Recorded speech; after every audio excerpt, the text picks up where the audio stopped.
রুকনি নদী থেকে নিখোঁজ এক বৃদ্ধার মরদেহ উদ্ধারের ঘটনায় শোকের ছায়া নেমে এসেছে কাছাড় জেলার ধলাই এলাকায়।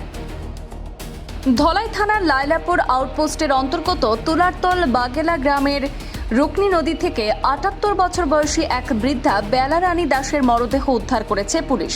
নিখোঁজ হওয়ার প্রায় একদিন পর আজ বৃহস্পতিবার বাড়ি থেকে প্রায় ৫ কিলোমিটার দূরে নদীতে ভাসমান অবস্থায় তার মরদেহ উদ্ধার হয়েছে।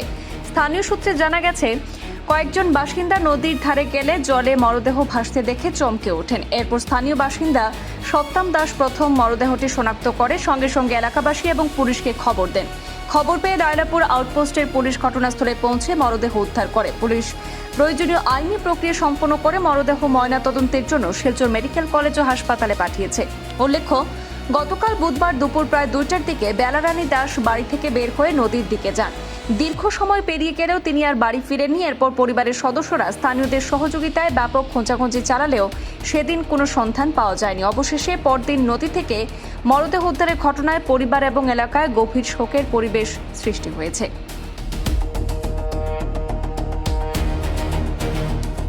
ঘটনা ঘটছে দাদা? ও মনাইদার মাম ইয়ে করেছে, মানে জল পড়ে গেছে। জল পড়ে গেছেন? মানে গোসল করা লাগিলাম এসলাম না আপনার? না হইতে পারতাম না, আমি গরু আসলাম না। তার বয়স কত কান?